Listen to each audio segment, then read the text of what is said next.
Si vous ne savez pas par où commencer pour votre présence sur les réseaux sociaux ou si vous aimeriez une méthodologie qui fonctionne pour tous vos clients, vous êtes au bon endroit. Dans cette vidéo, nous allons voir comment créer une stratégie sur les réseaux sociaux qui fonctionne pour tout type d'entreprise.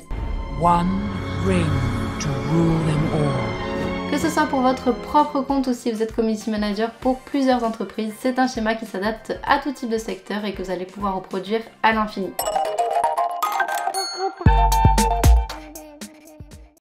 La première étape, c'est de bien comprendre qui est votre client ou son secteur d'activité et savoir ce qu'ils attendent de vous et de leur présence en ligne. En d'autres termes, vous devez vous mettre dans leur peau. Dans un premier temps, vous devez vous demander quelle est l'activité de l'entreprise, comment fonctionne leur concept, qu'est-ce qu'ils vendent et comment ils font pour gagner de l'argent. La deuxième question à se poser, ça va être qu'est-ce que l'entreprise attend de moi et de sa présence sur les réseaux sociaux. Bien sûr, l'objectif de toute entreprise, c'est de gagner des clients et donc de l'argent. Mais plus on va pouvoir affiner les objectifs et mieux on va pouvoir les atteindre. Ça peut être par exemple gagner en notoriété, ça peut être aussi être plus proche de nos clients et prospects, ça peut être proposer un service client sur les réseaux sociaux directement, ça peut être également générer du trafic vers notre site internet ou encore récolter des données de contacts de leads. Si c'est la vente d'un produit, c'est relativement plus facile, mais il peut arriver qu'on tombe sur un client qui travaille en B2B et qui vend des services.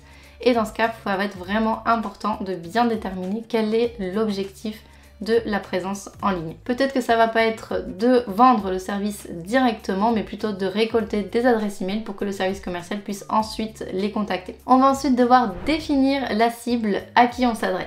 Vous allez donc devoir vous questionner ou questionner votre client pour savoir quel est son client idéal. Qui est-ce que je cherche à atteindre? Une fois que vous l'avez, je vous invite à aller vraiment au-delà et de définir un ou des profils vraiment très précis. Si c'est de la vente de cosmétiques par exemple et que vous dites ma cible c'est les femmes, non, il va vraiment falloir peaufiner. Oui, si on peut toucher le plus de personnes possible, c'est mieux, mais il faut toujours garder en tête une ou plusieurs cibles précises pour pouvoir mieux les comprendre. C'est vraiment hyper important de comprendre quelles sont ses problématiques, quels sont ses points de douleur, ce qui l'anime, ce qu'elle cherche et sa routine pour savoir vraiment comment s'adresser à elle. Par exemple, si c'est pour une crème cosmétique, donc pour des femmes d'une trentaine d'années, si vous faites un live vers 19h, il risque de pas y avoir grand monde puisque c'est l'heure où ces jeunes mamans vont avoir des enfants, vont devoir leur donner le bain, les coucher, etc.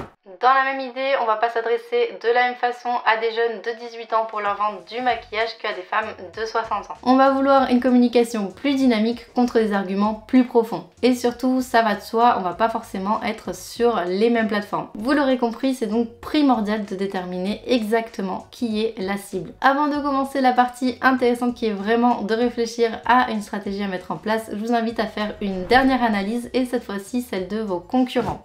Ça va vous permettre d'avoir une idée de ce qui se fait sur le marché et ainsi de mieux vous positionner. Si vous savez d'avance quelles sont leurs forces et leurs faiblesses, vous pouvez ainsi déterminer votre avantage concurrentiel et vous saurez sur quoi mettre l'accent dans votre communication. Aussi, en analysant leur contenu, vous allez pouvoir récolter quelques idées ou à l'inverse, faire l'impasse sur certains formats qui ne fonctionnent pas pour ce type d'audience. Si vous voulez en savoir plus, je vous laisse cette vidéo dans la description où on vous explique en détail comment faire un benchmark ou une analyse donc de la concurrence. Passons enfin à la partie croustillante. On a encore plein de questions à se poser, mais ça devient de plus en plus concret.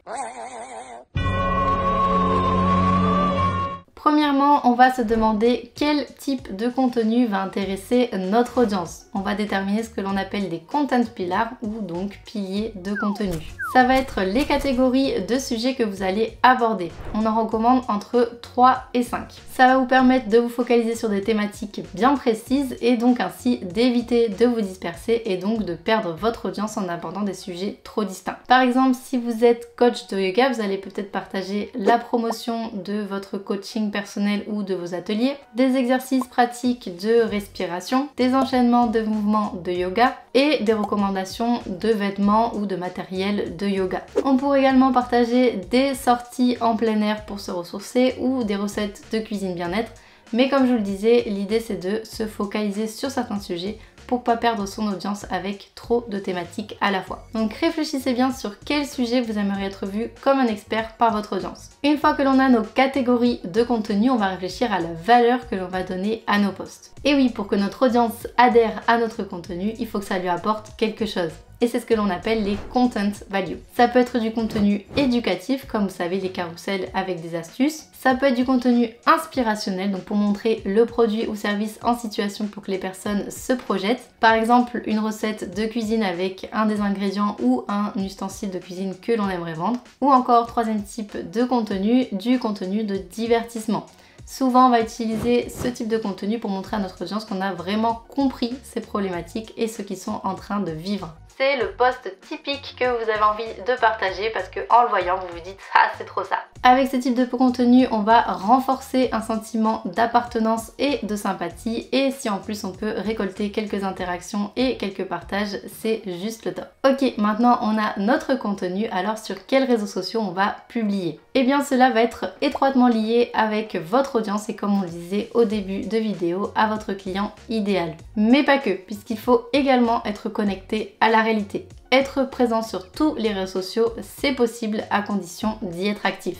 Avoir un compte et ne pas publier dessus ou pas de manière régulière, ça peut envoyer un message complètement opposé aux utilisateurs. Y a-t-il vraiment quelqu'un derrière? Vont-ils répondre si je leur écris? Sont-ils de confiance? Il est donc important de prendre en compte les ressources et moyens disponibles pour proposer un plan qui soit viable. Et donc en découle la prochaine question à se poser qui est à quelle fréquence je veux publier. Pour savoir quelle est la fréquence de publication idéale sur chaque plateforme, Metricool réalise des études. On vous dit qu'est-ce qui fonctionne le mieux et comment est-ce que les entreprises communiquent. Je vous laisse le lien dans la description pour les consulter, c'est totalement gratuit. Mais attention, comme on vient de le dire, une fois de plus, c'est important de prendre en compte nos propres ressources et notre propre contexte. L'important c'est de pouvoir maintenir cette fréquence de publication dans le temps. Peut-être que l'idéal c'est de publier une fois par jour, mais si on ne peut pas maintenir ce rythme de publication, il vaut mieux publier 2 fois par semaine plutôt qu'une fois par jour pendant un mois et ensuite plus rien.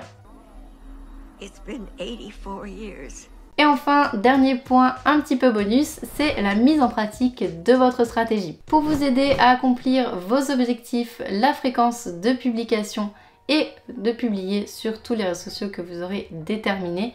Rien de mieux que de bien s'équiper avec des outils adéquats. Avec Metricool, vous pouvez programmer votre contenu sur l'ensemble de vos réseaux sociaux de manière centralisée. Pourquoi programmer? Eh bien déjà pour vous éviter d'avoir à rentrer et sortir sur chaque plateforme. Mais surtout pour vous focaliser sur d'autres tâches et pas avoir une casse de productivité pour avoir à publier votre contenu. Vous restez vraiment focus sur ce que vous faites et Metricool se charge de publier vos posts pour vous. Si vous voulez publier un même post sur plusieurs plateformes, pas de souci. Vous avez juste à les sélectionner la date et l'heure et Metricool le publie pour vous sur les réseaux sociaux sélectionnés le jour choisi. Si vous souhaitez adapter votre contenu en fonction du réseau social, vous avez juste à cliquer sur modifier par réseau et vous pouvez partir d'un même post et modifier le contenu sur chaque onglet en fonction de la plateforme. Vous avez un aperçu de comment ça va s'afficher sur chaque plateforme et même de votre feed sur Instagram. Si vous préférez publier à un autre créneau horaire sur Instagram par exemple en fonction des meilleurs moments pour publier de votre audience,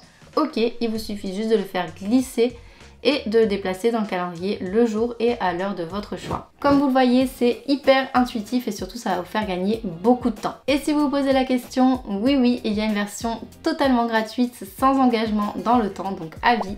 Et je vous laisse le lien dans la description pour créer votre compte dès maintenant. J'espère que cette vidéo vous a plu. Si c'est le cas, n'hésitez pas à nous laisser un petit like et surtout à vous abonner à notre chaîne pour plus de contenu comme celui-ci. Je vous dis à très vite.